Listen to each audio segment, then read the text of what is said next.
बच्चों, पोलराइजेशन को समझने से पहले मैं आपको ये बताता चलूं कि आज के इस आर्टिकल में थ्योरी के साथ साथ मैंने कुछ प्रैक्टिकल डिमॉन्स्ट्रेशंस ऐड की हैं ताकि हम इस आर्टिकल को बहुत अच्छे तरीके से समझ सकें। सबसे पहले हम ये जानेंगे कि पोलराइजेशन क्या होती है। तो पोलराइजेशन वेव्स का एक फिनोमेना है और ये क्या फिनोमेना है इसको हम एक डेमोन्स्ट्रेशन से समझते हैं। बच्चों, आप देख रहे हैं कि मेरे हाथ में इस वक्त एक स्लिंकी है जिसमें मैं वेव्स जनरेट कर सकता हूं। वेव्स किस डायरेक्शन में जनरेट होंगी ये डिपेंड करता है कि मेरे हाथ की मूवमेंट किस एक्सिस में है। अगर मैं हाथ को वाई एक्सिस में मूव करूंगा तो हमारे पास जो वेव्स जनरेट होंगी, जो क्रस्ट और ट्रफ होंगे, वो वर्टिकल एक्सिस में होंगे लाइक दिस। और अगर मैं हाथ को हॉरिजॉन्टल मूव करूंगा तो फिर हमारे पास जो वेव्स होंगी वो भी एक हॉरिजॉन्टल वेव होगी लाइक दिस। और अगर मैं किसी और एंगल पर करता हूं, जैसे मैं हाथ को ऐसे वाइब्रेट करता हूं, तो फिर आपके पास वेव्स भी उसी एंगल पर जनरेट होंगी। ऐसा ही होता अगर मैंने दरमियान में ये रॉड ना रखा होता। देखिए ये रॉड क्या कर रहा है, ये रॉड कुछ ऐसा करेगा कि हर डायरेक्शन में वेव प्रोड्यूस होने से रोकेगा। ठीक है, जैसे मैंने आपको बताया कि अगर मैं हॉरिजॉन्टल हाथ को वाइब्रेट करूंगा हॉरिजॉन्टली, तो फिर हमारे पास वेव्स भी हॉरिजॉन्टली जनरेट होनी चाहिए लाइक दिस। लेकिन जरा देखें, अगर मैं इसको हॉरिजॉन्टली अपने हाथ को मूव कर रहा हूं तो आप देख रहे हैं कोई खास क्रस्ट ऑफ हॉरिजॉन्टल डायरेक्शन में नहीं बन रहे, क्योंकि अगर आप देखें यहां पर तो हमारे पास ये जो हर्डल है, ये जो ऑब्स्टेकल है, ये जो रुकावट है, ये हॉरिजॉन्टल वेव जनरेट होने से रोक रही है। लेकिन अगर आप वर्टिकल हाथ को मूव करेंगे तो क्योंकि ये वर्टिकली स्प्रिंग को अलाउ करेगा मूव करना, तो वर्टिकल वेव्स यहां पर जनरेट की जा सकती हैं। देख रहे हैं आप लोग? तो इसका मतलब हमारे पास वर्टिकल वेव्स जनरेट हो सकती हैं, लेकिन हम हॉरिजॉन्टल वेव्स जनरेट नहीं कर सकते, चाहे मैं हॉरिजॉन्टल मूव ही क्यों ना कर लूं हाथ को। और अगर मैं किसी और एंगल पर भी मूव करूं तो मेरा हाथ किसी और एंगल पर मूव कर रहा होगा, लेकिन जो वेव्स हैं वो वर्टिकल ही जनरेट होगी, क्योंकि सिर्फ इस रुकावट ने वर्टिकल वेव्स को ही आगे जाने देना है। ये जो मेरे पास फिनोमेना है जिसमें मैं वेव्स जनरेट कर रहा हूं हर डायरेक्शन में, लेकिन आगे रुकावट से सिर्फ एक डायरेक्शन में, एक एक्सिस में वेव जा रही है, इसे कहते हैं पोलराइजेशन। तो व्हाट इज पोलराइजेशन? पोलराइजेशन में आप वेव की वाइब्रेशन को किसी एक प्लेन में रिस्ट्रिक्ट कर देते हैं, उसको मजबूर करते हैं कि वो किसी एक प्लेन में मूव करे। आप हाथ को जिधर मर्जी मूव कर लें, आपकी जो वेव्स हैं वो सिर्फ वर्टिकल ही जनरेट हो सकती हैं। ये है पोलराइजेशन के फिनोमेना। दो बातें यहां समझने वाली हैं कि ये पोलराइजेशन का फिनोमेना मैंने आपको स्प्रिंग से समझाया, जबकि चैप्टर जो है वो लाइट का है।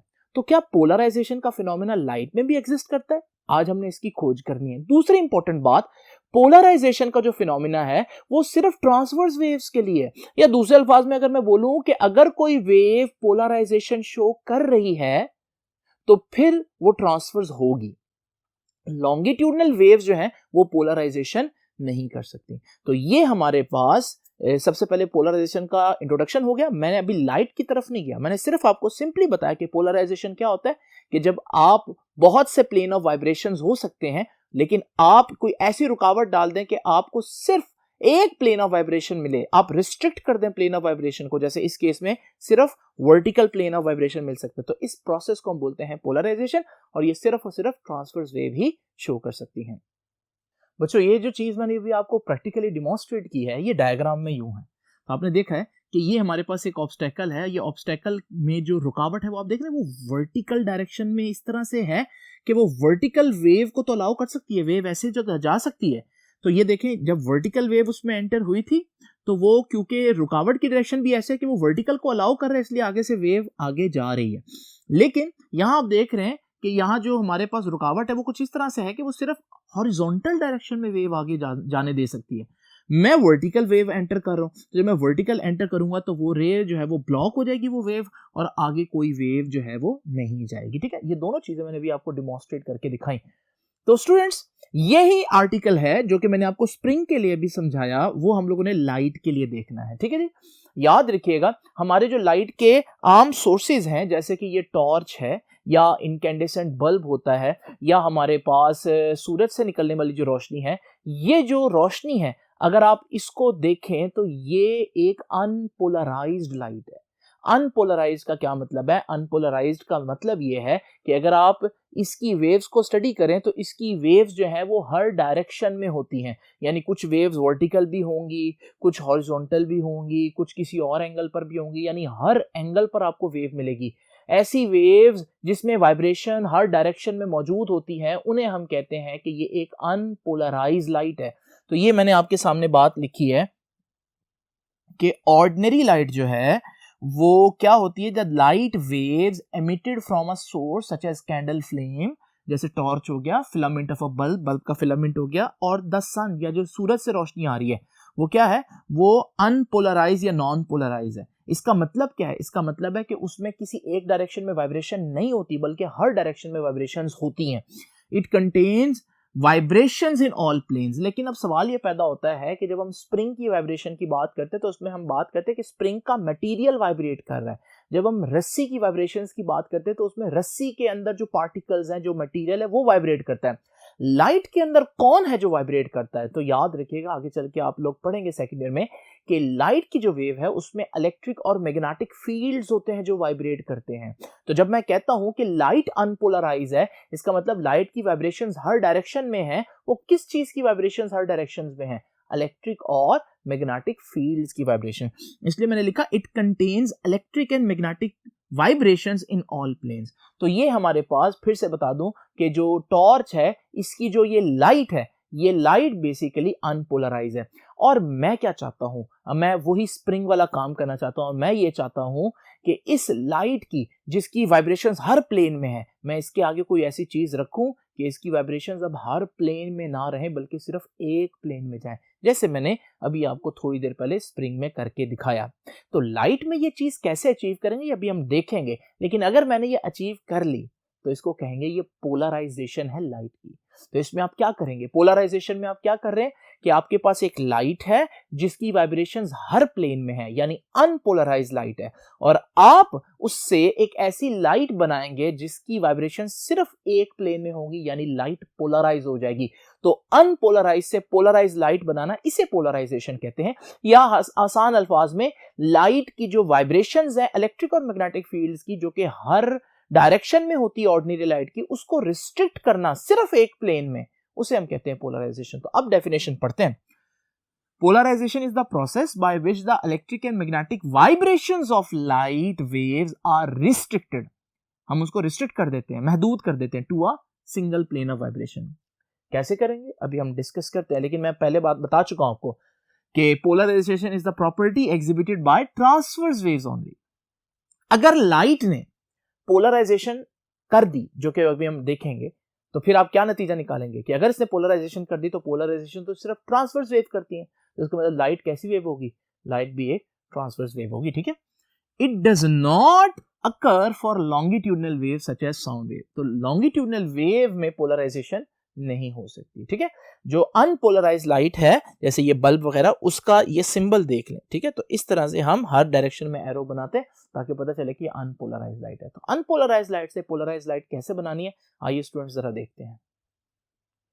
बच्चों, लाइट को पोलराइज करने के लिए, यानी कि उसकी वाइब्रेशंस को सिर्फ एक प्लेन में रिस्ट्रिक्ट करने के लिए, हमारे पास भी कोई ऐसी चीज होनी चाहिए जो लाइट की वाइब्रेशंस को सिर्फ एक प्लेन में आगे जाने की इजाजत दे और बाकी प्लेन्स में रोक ले। अब ऐसी चीज हमारे पास एग्जिस्ट करती है और उसको हम कहते हैं डाइकोरिक सब्सटेंस, और उसका एक कमर्शियल नेम पोलराइड है, ठीक है। ये डिफरेंट सब्सटेंसेस हो सकते हैं, मटेरियल्स होते हैं ये, ठीक है। जैसे हमारे पास क्विनीन आयोडोसल्फेट जो है वो भी एक डाइकोरिक सब्सटेंस है। अब डाइकोरिक सब्सटेंस को अगर आप गौर से देखें तो उसमें हमारे पास एटम्स इस तरह से तरतीब से जुड़े होते हैं कि एटम्स की लेयर्स के दरमियान कुछ ऐसी स्पेसिंग बन रही होती है। इस स्पेसिंग को आप देखें, ये क्रिस्टलोग्राफिक एक्सिस कहलाता है। इस एक्सिस की खास बात यह है कि लाइट सिर्फ इसी एक्सिस के पैरेलल पास कर सकती है, बाकी डायरेक्शंस में लाइट आगे पास नहीं करेगी। तो अगर हमारे पास एक अनपोलराइज्ड लाइट है जिसकी वाइब्रेशंस हर डायरेक्शन में है, मैं अगर उसके सामने एक डाइकोरिक सब्सटेंस रखूं तो वो सारी डायरेक्शंस वाली जो लाइट है उसको एब्जॉर्ब कर लेगा और सिर्फ एक डायरेक्शन में लाइट को आगे जाने देगा। यानी अनपोलराइज लाइट होगी, लेकिन उस सब्सटेंस में से जब गुजरेगी तो सिर्फ क्योंकि एक डायरेक्शन में होगी तो वो पोलराइज्ड हो जाएगी लाइट। तो अनपोलराइज लाइट से ये जो पोलराइज लाइट बनी है इसी को तो पोलराइजेशन कहते हैं। तो आज मेरे पास इस तरह का एक सब्सटेंस मौजूद है, ठीक है।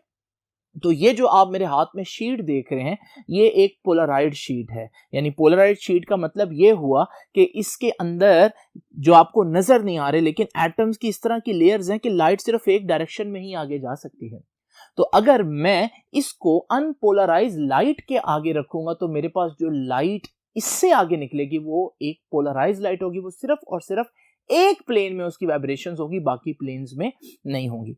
तो जरा देखिए, मेरे पास ये एक टॉर्च है और मैं आप लोगों को पहले ही बता चुका हूं कि जो टॉर्च से निकलने वाली ऑर्डिनरी लाइट होती है ये एक अनपोलराइज लाइट होती है, यानी इसकी वाइब्रेशंस हर डायरेक्शन में होंगी। तो मैं क्या करता हूं, मैं इसको पोलराइज करना चाहता हूं तो मैं इसके आगे एक पोलराइड रख दूंगा। जब मैं पोलराइड रखूंगा तो ये जो अब लाइट आपके कैमरा तक आ रही है ये हमारे पास एक पोलराइज लाइट है। लाइट की पोलराइजेशन इस तरह से होती है। ये जो मेथड मैं आप लोगों के सामने शो कर रहा हूं, इस मेथड को बुक एक नाम देती है और वो नाम है सेलेक्टिव एब्जॉर्प्शन। क्योंकि अगर आप गौर करें तो हमारे पास अनपोलराइज लाइट में हर वाइब्रेशन मौजूद थी, लेकिन कुछ वाइब्रेशंस एब्जॉर्ब हो गए और सिर्फ एक डायरेक्शन की वाइब्रेशंस आगे गई हैं। तो ये सेलेक्टिव एब्जॉर्प्शन के जरिए वो पोलराइजेशन कर रही है। लेकिन सवाल ये पैदा होता है कि अगर ये लाइट जो आगे मिल रही है वो पोलराइज है तो मैं ये कैसे मान लूं? क्योंकि अगर आप गौर करें तो दिखने में पोलराइज और अनपोलराइज में कोई फर्क नहीं है। यानी अगर आप देखें ये हमारे पास अनपोलराइज लाइट है, तो जब मैं इसके आगे ये डाइकोरिक सब्सटेंस ये पोलराइड लेकर आता हूं तो सिर्फ इंटेंसिटी ही कम हुई है ना, बाकी लाइट तो वैसे ही दिख रही है।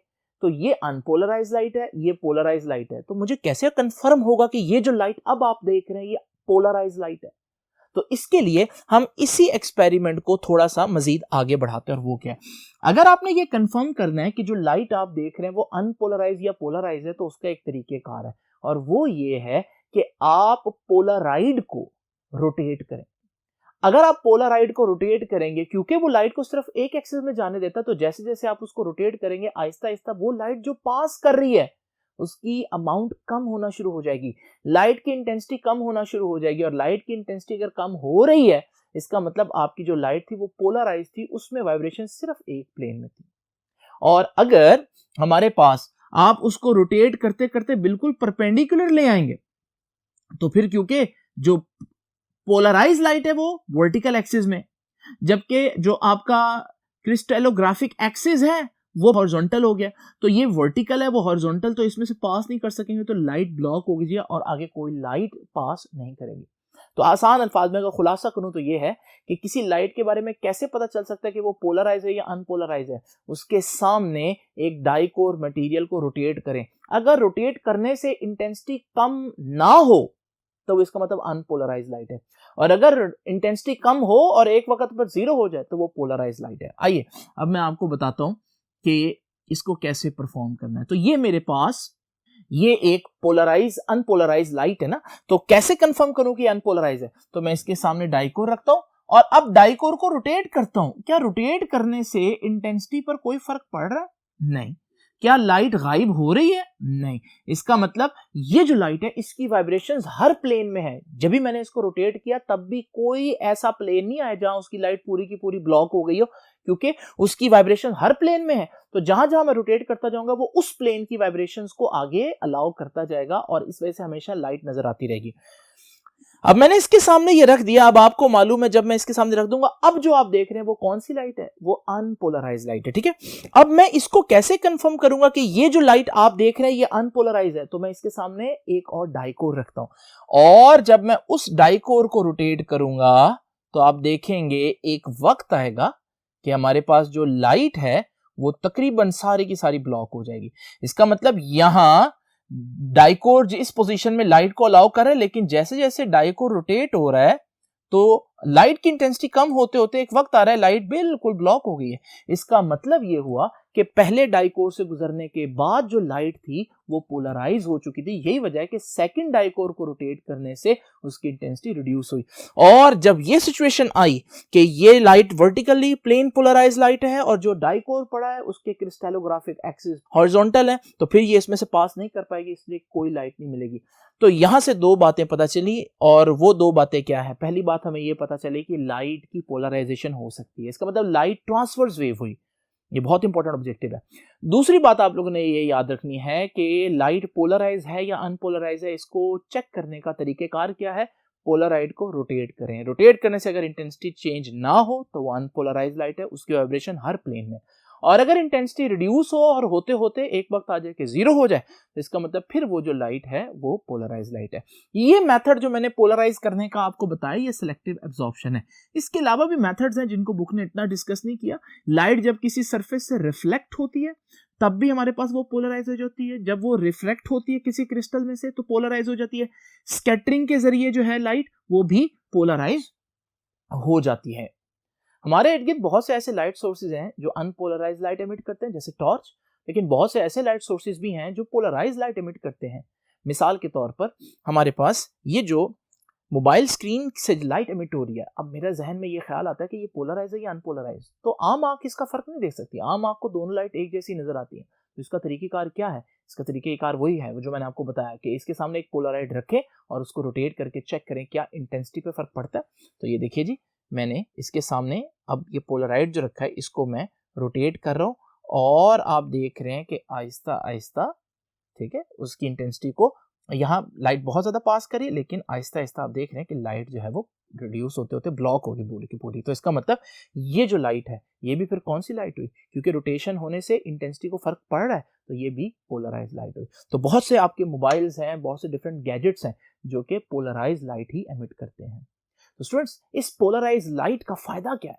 ये ऑर्डिनरी लाइट से क्यों बेहतर है, ये अब हम देखेंगे नेक्स्ट बोर्ड पे। तो चलते हैं नेक्स्ट बोर्ड। बच्चों, आप देख रहे हैं कि ये ग्लेयर कितना इरिटेटिंग होता है और ख़ासतौर पर फोटोग्राफी में ये सारी डिटेल्स जो हैं उसको गायब कर देता है। तो इस ग्लेयर को रिड्यूस करने के लिए हम पोलराइड इस्तेमाल करते हैं। तो जब आप पोलराइड इस ग्लेयर के सामने लेकर आते हैं तो उससे लाइट की इंटेंसिटी काफ़ी रिड्यूस हो जाती है। तो ग्लेयर पहले तो बहुत ज़्यादा लाइट होती है, लेकिन जब आप इसको लेकर आते हैं तो लाइट की इंटेंसिटी बहुत रिड्यूस हो जाती है। इसलिए फोटोग्राफर्स जो हैं, जहाँ पर बहुत ज़्यादा ग्लेयर प्रोड्यूस हो रहा हो, जैसे किसी झील के किनारे अगर शूटिंग कर रहे हैं या समुंदर के किनारे, तो वहाँ सूरज की रोशनी जब पानी के ऊपर पड़ती है तो बहुत ज़्यादा चमक पैदा होती है, जैसे मैंने आपको दिखाया। तो फिर वो एक फ़िल्टर इस्तेमाल करते हैं, वो पोलराइजिंग फ़िल्टर होता है, तो उसको कैमरे के ऊपर लगा देते हैं जिससे रिड्यूस हो जाती है लाइट की इंटेंसिटी बहुत ज़्यादा। बच्चों, आप लोगों को मालूम है कि प्राइवेसी के लिए हम विंडोज़ पर अक्सर कर्टेन या पर्दा डाल देते हैं, ठीक है। लेकिन अब हमारे पास कर्टेनलेस विंडोज़ भी आ गई हैं। वो कैसे काम करती हैं? उसमें पर्दा नहीं होता, लेकिन उसके जो ग्लास होता है वो ख़ास पोलराइड मटेरियल से बना होता है। उसको रोटेट करने से आप लाइट की इंटेंसिटी भी कंट्रोल कर सकते हैं जो उस रूम में एंटर हो रही है, और आप बिल्कुल लाइट की इंटेंसिटी को ज़ीरो भी कर सकते हैं। मिसाल के तौर पर आपके पास ये वो विंडो है स्पेशल मटेरियल से बनी, इसमें 2 शीट्स होंगी, ठीक है। आप जब एक शीट को रोटेट करेंगे तो अभी तो लाइट आपको आर पार दिख रहा है, ठीक है, लेकिन जैसे जैसे आप इसको रोटेट करेंगे लाइट की इंटेंसिटी कम होती जाएगी और परपेंडिकुलर होने पर आप देखेंगे बिल्कुल बाहर से आप दूसरी तरफ नहीं देख सकते। इसका मतलब आप इसी को एज ए कर्टेन इस्तेमाल कर लेंगे। तो जब आप चाहते हैं कि कर्टेन जो है वो विंडो के आगे हो तो आप इसको रोटेट करेंगे और इस तरह से नजर आना बंद हो जाएगा, ठीक है। तो ये भी हमारे पास पोलराइड की वजह से ही हम इसको बना सकें, ठीक है। उसके बाद पॉइंट नंबर 3 है कंट्रोल ऑफ हेडलाइट ग्लेयर। ये मैं आपको पहले बता चुका हूँ कि अक्सर जब गाड़ियाँ रात के टाइम आप देखते हैं कि गाड़ियों की जो रोशनी होती है वो बहुत ज़्यादा ग्लेयर प्रोड्यूस करती है। तो उस ग्लेयर को रिड्यूस करने के लिए हम ऐसे ग्लासेस इस्तेमाल करते हैं जो पोलराइड से बने होते हैं। उससे क्या होता है, उससे इंटेंसिटी रिड्यूस हो जाती है और इंटेंसिटी के रिड्यूस होने की वजह से आंखों पे अचानक से चमक पैदा नहीं होती, विजिबिलिटी क्लियर रहती है, ठीक है। उसके बाद पॉइंट नंबर 4 है स्ट्रेस एनालिसिस, ठीक है। स्ट्रेस एनालिसिस क्या होता है? आपको मालूम है कि डिफरेंट मटेरियल्स होते हैं, डिफरेंट मटेरियल्स के अंदर जो स्ट्रेस होती है डिफरेंट पॉइंट पर डिफरेंट होती है, जहां से हमें अंदाजा हो सकता है कि यार वो कहां पर टूटने का ज्यादा खतरा है मटेरियल का। तो हम यहां पर स्ट्रेस एनालिसिस के जरिए पोलराइड को इस्तेमाल करते हुए ये पता लगा सकते हैं कि मटेरियल के किस किस पॉइंट के ऊपर ज्यादा स्ट्रेस है और किस किस पॉइंट पर कम स्ट्रेस है। तो उसके लिए बच्चों आप क्या करेंगे? उसके लिए मिसाल के तौर पर ये मेरे पास एक प्लास्टिक का मटेरियल है जिसमें डिफरेंट जगहों पर डिफरेंट स्ट्रेस है, तो हम कैसे इसको पता लगा सकते हैं? तो उसके लिए हम दो पोलराइजिंग फिल्टर्स लेंगे और उनके दरमियान में इसको रखेंगे। तो जब आप देखेंगे उसको गौर से, तो आपको नज़र आ रहा है कि डिफरेंट कलर्स में स्ट्रेस नज़र आ रही है कि कहाँ पर स्ट्रेस ज़्यादा है, कहाँ पर स्ट्रेस कम है। तो हम चीज़ों का अंदाज़ा लगा सकते हैं, उनका स्ट्रेस एनालिसिस कर सकते हैं, बल्कि इसको एक स्पेशल नाम भी हम देते हैं और वो है फोटो इलास्टिसिटी। तो स्टूडेंट्स, ये हो गए हमारे पास चार एप्लीकेशंस। अब हम जरा डिस्कस करते हैं कि ऑप्टिकल एक्टिविटी क्या होती है। कुछ मटेरियल्स और कुछ सॉल्यूशंस ऐसे होते हैं कि वो प्लेन ऑफ पोलराइजेशन जो होता है उसको रोटेट कर देते हैं। यानी अगर लाइट वर्टिकल एंटर हो रही है, उसका प्लेन ऑफ पोलराइजेशन वर्टिकल है, तो उस मटेरियल में से गुजरने के बाद उसका प्लेन ऑफ पोलराइजेशन रोटेट कर जाता है। तो अगर वेव ऐसे आ रही थी तो उसमें से गुजरने के बाद अब वेव ऐसे जाना शुरू हो। तो ऐसी सिचुएशन को हम कहते हैं कि ऑप्टिकल एक्टिविटी है। जैसे शुगर का जो सॉल्यूशन है वो ऑप्टिकल एक्टिविटी का ये फिनोमेना शो करता है। इसका फायदा क्या है? इसका फायदा ये है कि जितना प्लेन ऑफ पोलराइजेशन रोटेट होगा, उससे हमें अंदाजा हो जाएगा कि उस सॉल्यूशन के अंदर सॉल्यूट की कंसंट्रेशन कितनी ज्यादा है, कितनी कम है। इस टेक्निक को हम फोटोमेट्री कहते हैं, यानी कि लाइट के जरिए सॉल्यूशंस की कंसंट्रेशन को फाइंड आउट करना। तो स्टूडेंट्स, ये था हमारा आज का आर्टिकल। उम्मीद है आज का आर्टिकल आपको समझ में आया होगा। आपसे इंशाल्लाह मुलाकात होगी नेक्स्ट आर्टिकल में। अपना ख्याल रखिएगा। अल्लाह हाफिज।